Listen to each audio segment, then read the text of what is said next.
The privilege of a lifetime is to become who you truly are, said Carl Jung. And as we go through life, we spend a lot of time trying to work out who we are and actually becoming that person. So today I wanted to talk mostly about that because I am 35 years old today, which is standardly middle-aged, it feels. In some ways, I still feel like incredibly young. And in other ways, I am certainly making strides into being an adult who is working on building a life in this chaotic world that he feels proud about. And I felt like talking about some lessons I've specifically felt from the last year. And these won't just be like lessons of, I have found the answer. Look at me because I'm so wise.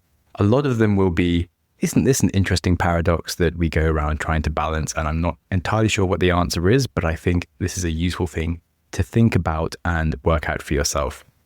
So there'll certainly be a mix of advice for middle-aged people, things that we should learn when we're younger and older, as well as just poignant thoughts for a human who has lived through the last year of 2025 and what it all means to make our way through the world as we continue hurtling through time towards another year of life. So, hello and welcome to the Growth Mindset Psychology Podcast with me, Samuel Webster Harris, where we talk about the science of self-improvement and the philosophy of a life well lived.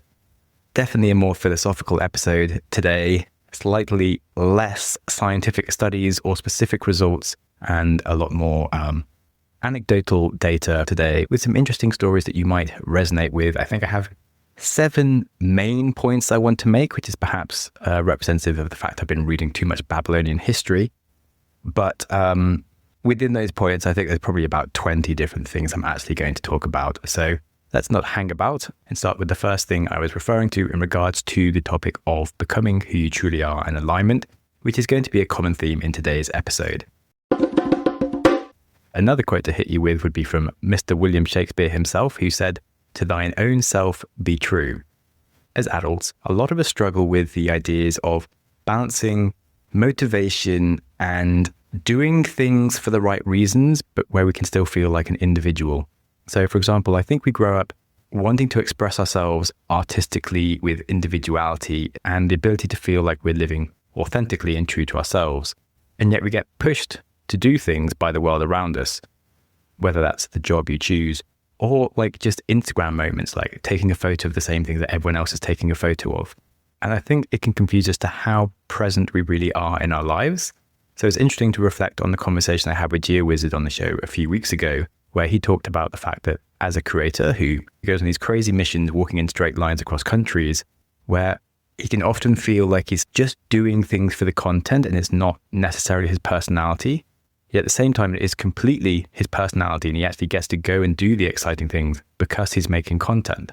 And so whatever you end up doing in your life, you can have some cognitive dissonance of, are you doing it because you're being told to do it by others or because you actually wanted to go and do it?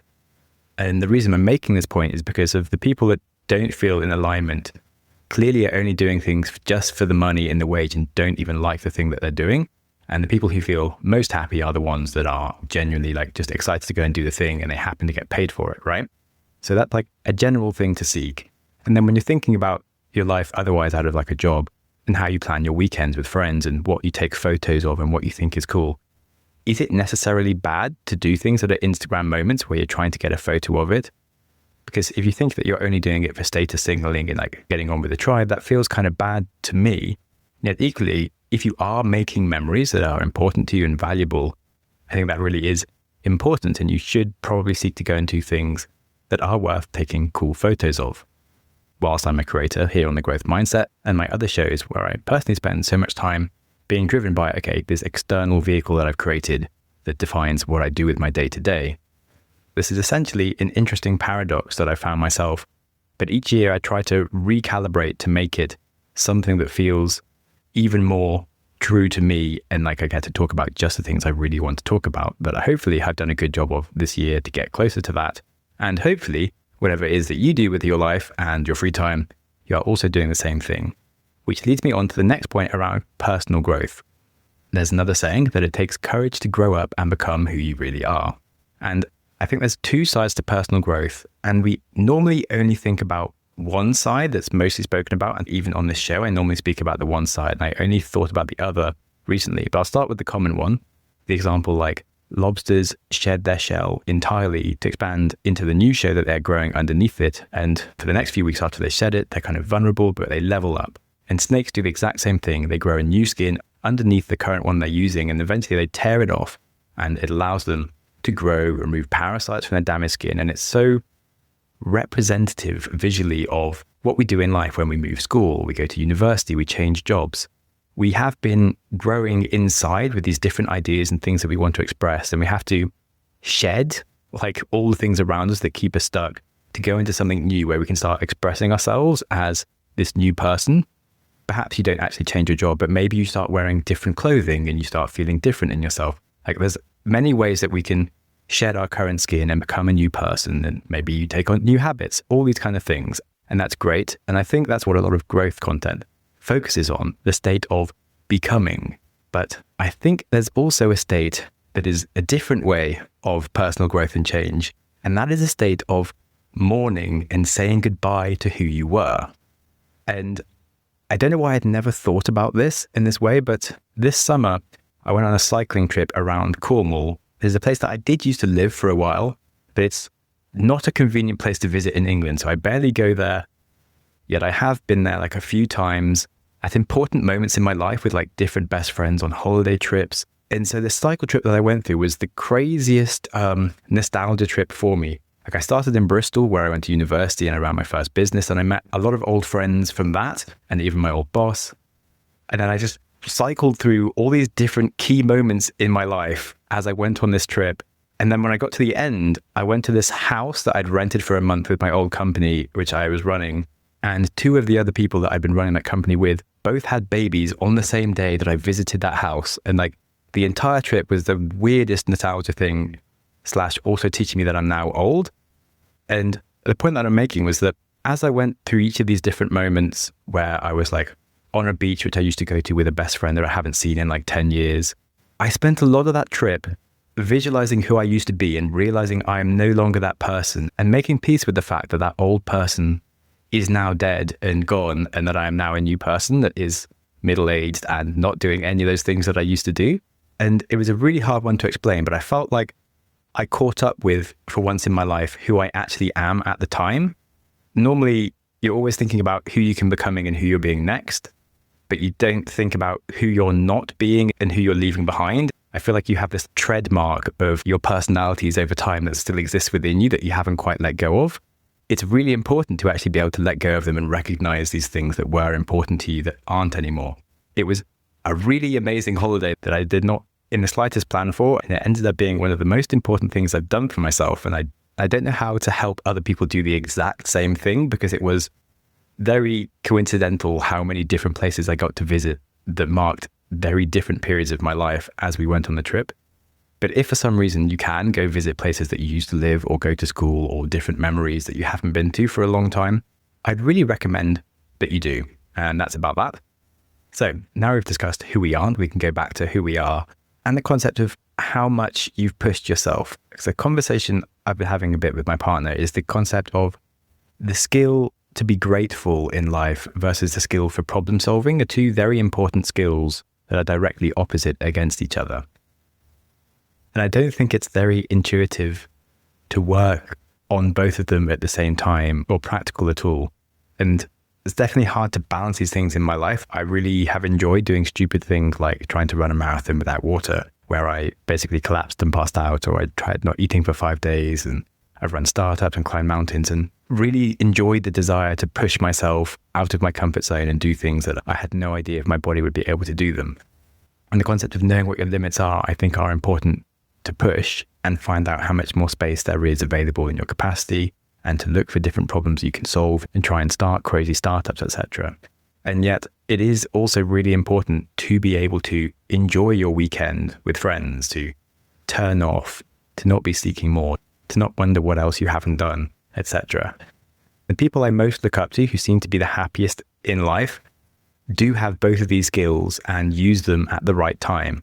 I think if you want to enjoy your life and get the most out of it, it is important to balance these two skills that conflict with each other. And as I say, if there is no struggle, there is no progress. And it's certainly an area that I definitely struggle with, and I'm not going to say that I get it perfect, because I absolutely don't. I wasn't here to make this episode about the fact that I had the answers to everything.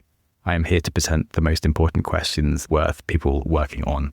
And if you have people around you who can push you to both explore your limits whilst also pushing you to switch off and stay grounded, then congratulations, you have great friends, and I'm very happy for you.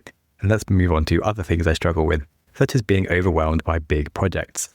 So if you have been listening to the podcast in the last 3 months, I have started a new show called How to Change the World. That is a very big project where I am, for the next 10 to 15 years, charting the entire history of human progress from when we invented the fire back in ancient history to the present day, and every important revolution and innovation that happened in the process. And I often feel very lost. It can take me like an entire month to write an episode, where I spend most of that time not knowing what I'm doing. And whilst I'm stuck with just trying to write my first draft, the whole weight of the entire show piles on top of me, where I'm like, this show's just stupid. I'm never going to make it. I should just quit now. Like, what happens if I have a difficult episode in a year's time and it just collapses? Well, if that's going to happen, why don't I just stop it now? And it's funny that my partner is having a similar situation if she's just quit her job to start freelancing. And sometimes she has like a really difficult client and she's like, oh my God, this is so overwhelming. I'm never going to make it as a freelancer. I should just quit and find a job again. And yeah, I'm very proud of both of us for just trying really hard things where we regularly deal with the concept that we maybe are going to fail and we're doing something too hard for ourselves. And I would recommend anyone try it for themselves sometimes. And the main lesson I've had around getting through this is like, when I'm trying to write my episode, which is just defeating me to hell, I just go like, okay, what is the next section? Let's just write something for this section that isn't exactly what I want to write, but just write the section. Doesn't matter. Deal with it for an hour and then just do the next section. And then after a few days of just getting my head down and writing sections that I think are terrible, I finish the first draft and I can go back and revise it. And I get to the second draft. And then suddenly in the next week, it all comes together. I'm like, oh my God, I've written the coolest episode ever. I've transcended my trough of despair. And I have this like hive. I've written this super cool episode. I've done this really hard thing I never thought I could do. And then I go sailing into the next episode and I go back into the trough of despair and like, oh my God, I'm never going to do it. But it's fine. And as they say, to find yourself, you have to get lost. And I think to impress yourself, sometimes you have to deal with like disappointment and failure and the idea that you are making mistakes and such. So for me, I think it is a sign that I am doing something at the edge of my capabilities and doing hard things. And as I just said in the point before, my struggle now is to have a weekend where I'm not thinking about my episode scripts, because that hasn't happened in a while. And let's move on to the next topic of dopamine, which is a very poignant topic. And now we're talking more about just the modern day of the fact that businesses are just going increasingly down the dopamine stack as the world becomes just more and more distracting. We used to read books, then it was blogs, now it's tweets. We used to play sports, but then it's watch sports, and now it's just gamble on a sport. It's just more dopamine. We used to cook food, we eat out. Now we just order Uber Eats with a tap of a button and we save ourselves any effort. We used to write letters, then we had long phone calls or like long chats on MSN, and now it's like a quick text and that's about all you get. And you can see this in so many places, like we swipe on apps for Tinder for dates. We don't even go on the date. We just look at the idea of who we could date. You go onto TikTok and it's just endless reels of constant dopamine. And all of these things, I think, trade us to be incredibly needy and instant gratification. And this whole concept of the rise of ADHD and anxiety, I think, are incredibly linked to the fact that we don't know how to be at peace with ourselves, because if we're just used to this very high level of digital drugs, if you will, in our brain, and at the moment that you don't have them, you have this instant kickback that something's wrong. The classic, we are what we repeatedly do. And if we're constantly feeding on these pellets of distraction, we become distraction monkeys. And I haven't had that many physical addictions. The only one I've ever had was caffeine after I worked in a medical office where I just had to scan people's medical records all day long. And the only source of liquid in that office was a coffee machine. And so I drank coffee all day, endlessly. And after I left that very temporary job as an 18-year-old, I spent the rest of the year either with a headache because I didn't have enough caffeine, or bouncing off the walls because I'd had too much caffeine. And I was just constantly trying to balance the right amount of caffeine so I could just operate. And eventually I quit caffeine altogether because I was just feeling sick or headachy the entire time. And I didn't drink caffeine again for like 10 years until I finally, now I can have like one coffee a day and I'm pretty happy. But I had to really reset to get the balance right.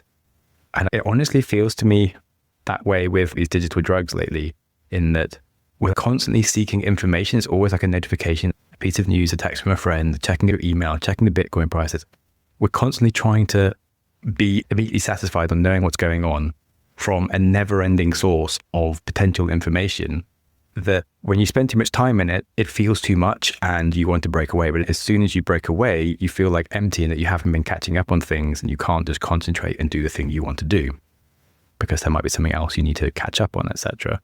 And I feel like if you do want to do your job, you need to be up to date on like your email, Slack messages or whatever, whilst you're also trying to balance some kind of output, if you even have any output in your job. I mean, there's lots of jobs that are pretend jobs where you don't actually do anything, but that's another conversation. My point is that it's much harder than it was for me to quit caffeine, that I could just not do for 10 years, than to not have a digital life. But what I am trying to do is spend as much time with my Wi-Fi turned off or just writing on real paper, like my notes for this episode, that I never used to do. And I've had to do because otherwise nothing would get done, basically. And yes, these are strange modern battles that we're dealing with, but they're interesting to think about and take on. And it really leads into my next area of thought around the concept of emotions and entitlement. So I do feel like there's this changing atmosphere in society, this training to have this instant gratification and access to whatever emotion you want to feel is slightly training society towards the concept that they deserve to feel what they want to feel and that we are entitled to our emotions without a sense of work ethic or just doing a hard thing, and people have less capacity to deal with hardship. I think that's why there is the rise of things like Stoicism, which is directly addressing this issue. I think it's very dangerous that we are now teaching generations this sense of entitlement to how they want to feel. And I agree that it's bad, sort of politically, etc., to shame people. But equally, as I've been learning from the history of the world, like shame evolved within us to teach us to self-correct. If someone denies themselves the lesson of dealing with a failure and that they should change their life to actually deal with their problems and just wants to feel entitled to feel good, then they're never going to actually get over their problems and get better at stuff. And that could be anything, whether it's diet, success at work, dealing with relationships and taking responsibility to be a better partner, etc. But instead, we just get increasingly angry at anyone that seems to give us an emotion we don't like. So instead of trying to improve ourselves, we're just fighting the world around us and things that can't be solved. And there's some great quotes from Viktor Frankl, for example, who says that when we are no longer able to change a situation, we are challenged to change ourselves. Now, don't want to complain too much. Plenty of good people around doing cool stuff, but I do just think that it's generally getting harder for people to actually have that self-control. And that leads us onto the hot topic of politics, which is something that I really try to steer clear of completely with this show, because as soon as you say anything political, stuff just hits the wall. And I think this is actually a genuine problem in society as well these days, in the divide between people's ideologies and their ability to have sensible conversations is really damaging when we just increasingly look at the other side as these crazy lunatics, horrible, evil people that you can't have a conversation with, and we just label them instantly as opposed to trying to understand each other. There's a concept from the issues of loneliness where we talk about the value of third spaces for people to hang out. And I think we're creating political loneliness, where if you're on one side, you have no clue what's going on the other side. We could do with some non-political third spaces where you can hang out with other people that have different views to you and not tell them that they're twats. Like, I've been having lunches at my co-working spaces, and it's been really nice to actually talk to some people who do have some views that I maybe don't agree with on immigration or other things, and be able to just like talk about what it is that they feel and why, and understand what they're worried about, as opposed to them just instantly being shut down for being a horrible lunatic that only makes them go and seek more further validation that they're correct and spiral harder. So of course, this is an area that affects all of us, but as a creator myself, I guess I am more affected in that I see people either going into it and being cancelled, or going into it and just doubling down in the politics angle, which is like the last thing I really want to do.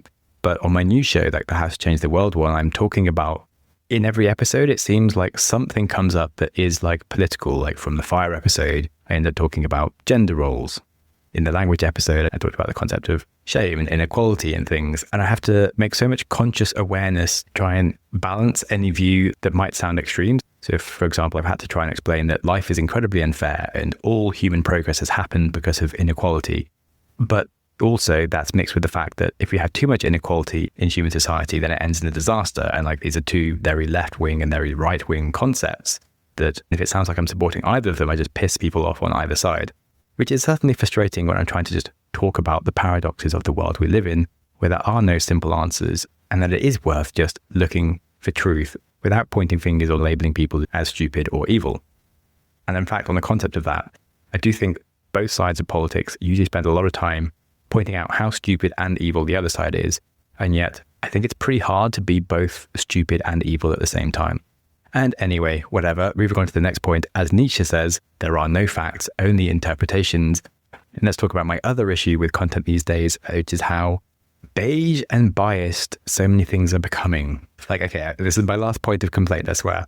But if you look on Reddit, for example, there's a lot of posts asking what happened to the good podcasts and like, why is everything so cookie cutter formulaic these days of like a famous person podcast or a highly produced Wondery team doing something, as opposed to just a few people that got obsessed with a topic they wanted to explore. And I have a few points here. Firstly, I feel like the world of content, you need to make money in it. And the world isn't necessarily rewarding people to do their best work.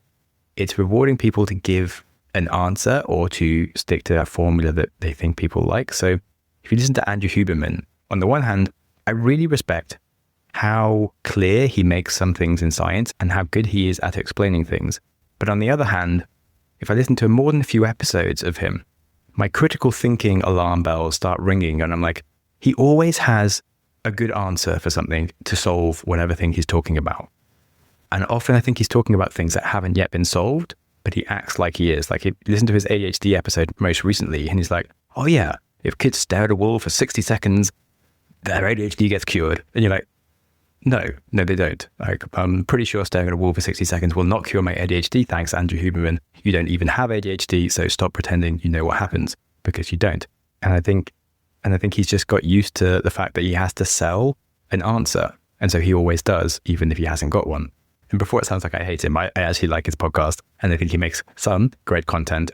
But yeah, there's a lot of people who are just making content that maybe sounds profound, but is kind of basic, or like Mel Robbins with her Let Them theory, which is an idea that she stole from someone else and it went viral. So she made an entire book about it. And you're like, it's just a simple idea. Like, why are you going on about it still? And the reason she's still going on about it is because she is chasing likes and money, and that's fine.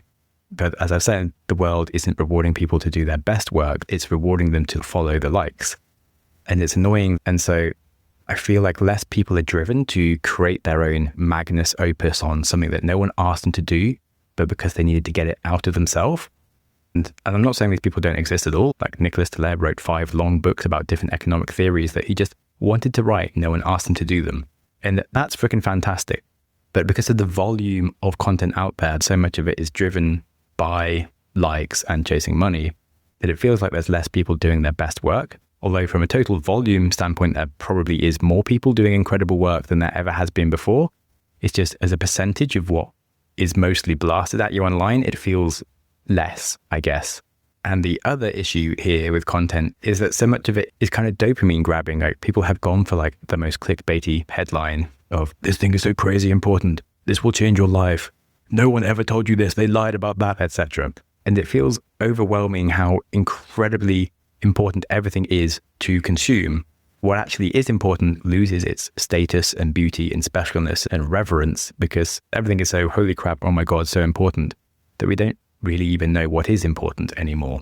And so you can think of it like a mixing pot of different colors of important things that just splurge into like a brown mess in your brain of like content.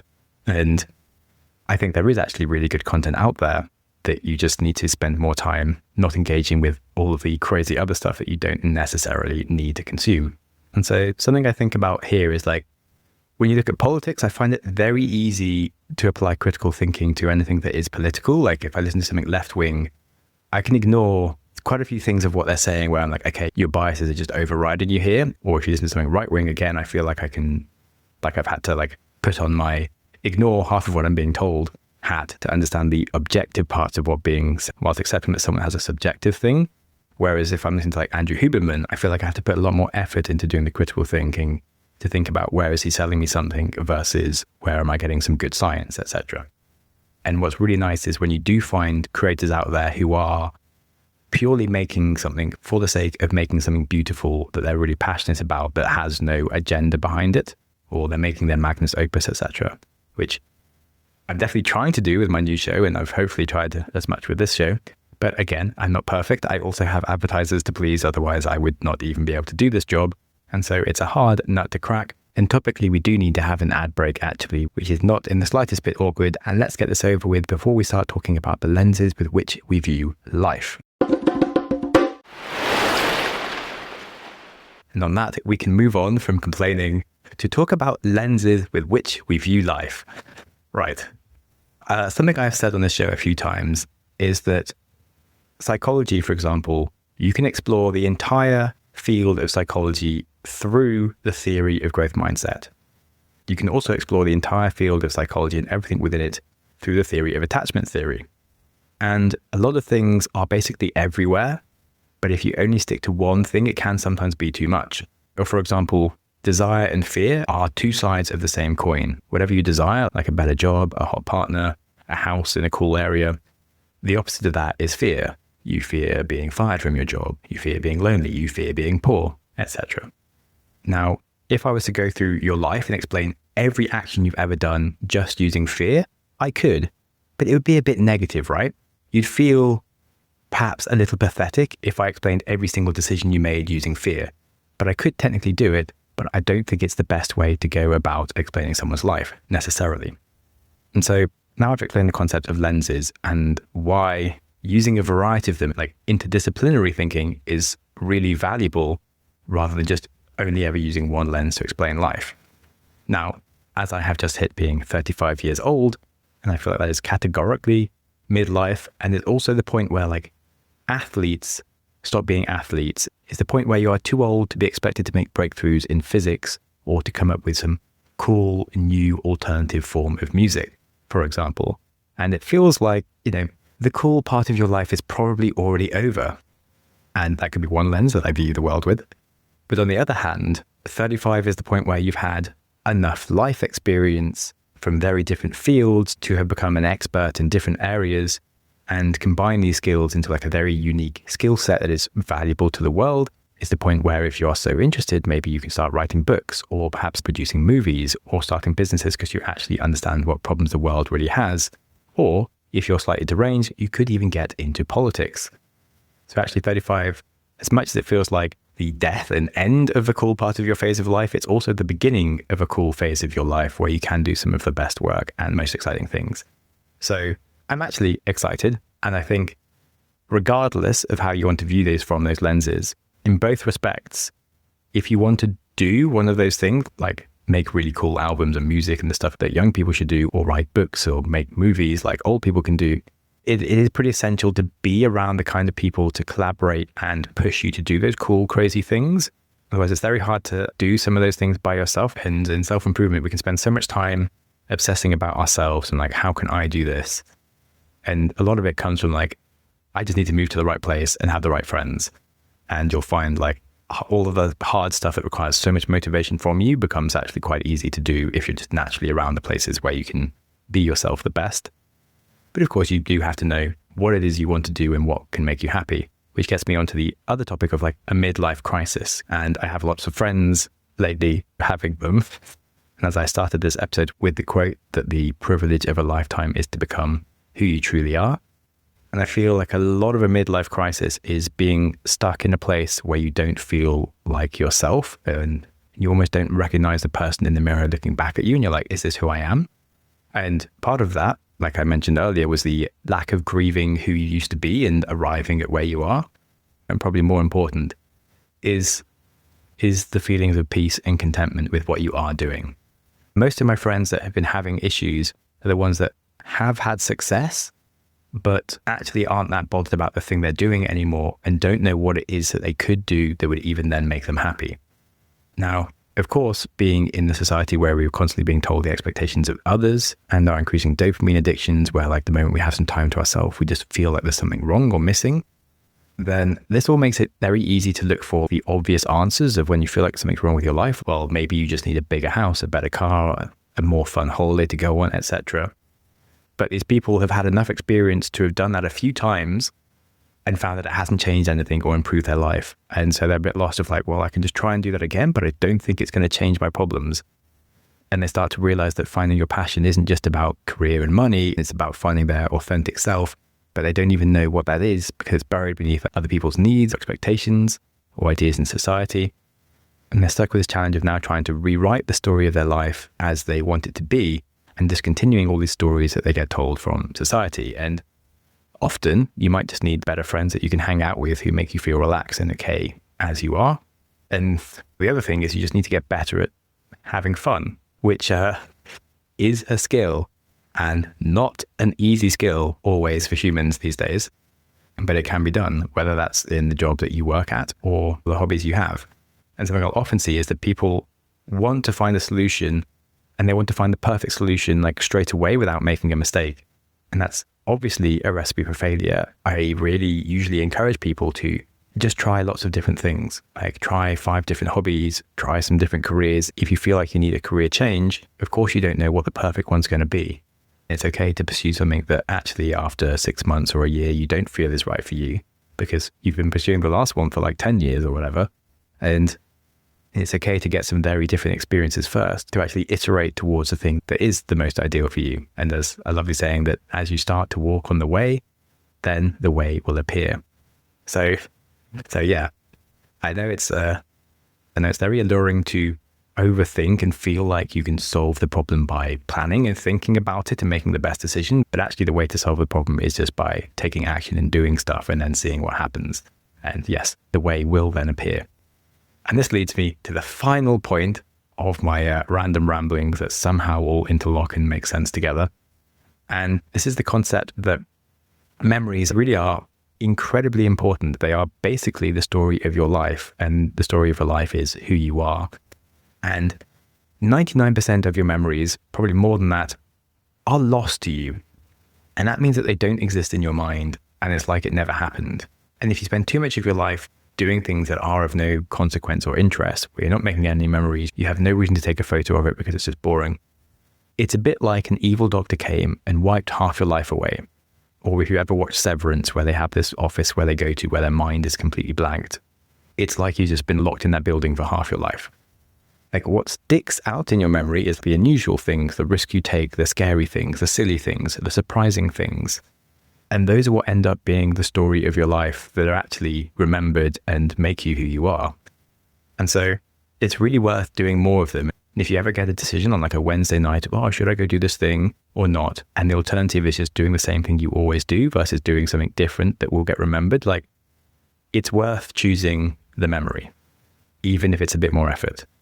Your future self will thank you incredibly. This also relates to the very first topic I spoke about around the kind of the motivations to do the things that are cool and if that's bad or not. Like if you're using Instagram, it makes you bother to go to a restaurant with some funky looking food or like a temple or whatever, and just so you can take a photo. Like, is that bad if you remember then doing it?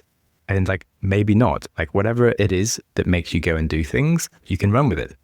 I personally think there's much better ways to go and do things that are fun than using Instagram. Like I genuinely don't post or really use Instagram anymore, but I love doing things that are worth taking a photo of because I can share them with my family. They go in my Google memories and they will remind me every year of all the stuff I've done. But regardless, the point is to just do more things that are slightly different. And there's a nice saying from Nietzsche who says that those who were seen dancing were thought to be insane by those who could not hear the music. So don't worry if you end up doing things that look weird or that you can't explain to other people who are like, why have you hitchhiked across Kazakhstan, Sam? Well, you will remember it and it will be really cool for you, even if no one was telling you to do it. And I would say that so many of the good things in your life usually come from accidents that you didn't plan for. Like if you ever talk to people about how they found their partners, they're always like, wow, it was the strangest coincidence. I was just at this party I didn't even want to go to and then I met my partner. And then it's changed the rest of their life. Like, even for me, I met my partner in a bloody queue to an airplane in Portugal, a country that hadn't been on my list to visit ever, that I only visited 3 years ago. And now I live here. So random, but it's like taking these chances, right? Another example, I made friends with a guy with a choir I turned up to once, and he became my business partner and we got funded to go build an AI business in Hong Kong together. Like very random things can happen when you just turn up and do stuff. So it's really good to not have too many expectations of what's going to be good or bad, because you genuinely have no idea what's going to happen. And I think that's beautiful and one of the best things about life and what makes it so interesting. So with that, I guess what I'm saying is that I'm delighted to be 35 years old, and despite making some complaints on this episode, mostly I think this is a brilliant time to be alive, and there's lots of opportunity for expressing yourself and being true to yourself and living a life that you feel more content with when you're open-minded to go with the flow of the world and accept these opportunities as they present themselves. So, thank you for listening to the show, for however long you have been listening, and for listening to this episode. I hope that it is a place for you to think about some things that you maybe don't hear about in other places, and nudges you to explore the ideas and quirks that make you who you are and how you can really lean into being yourself from a positive place of desire to do better and find more contentment in the world, and not coming from a place of your life isn't good enough, you must try harder. Anyway, I think I presented some different paradoxes that I enjoy thinking about, and maybe you did too. And if you ever want to talk to me about any of them, you're welcome to email me at growthmindsetpodcast@gmail.com, or even book a call with me for free on Wednesday afternoon using the link in the description to my Calendly.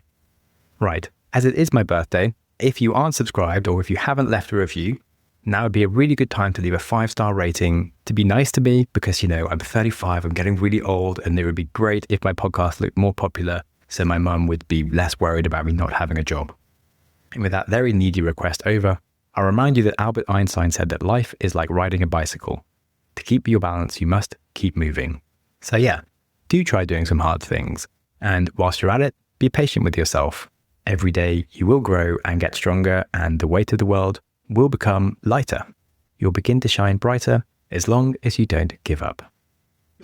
Thank you so much for listening. Go you! Your consistency to reach the end of an episode is legendary. My hero!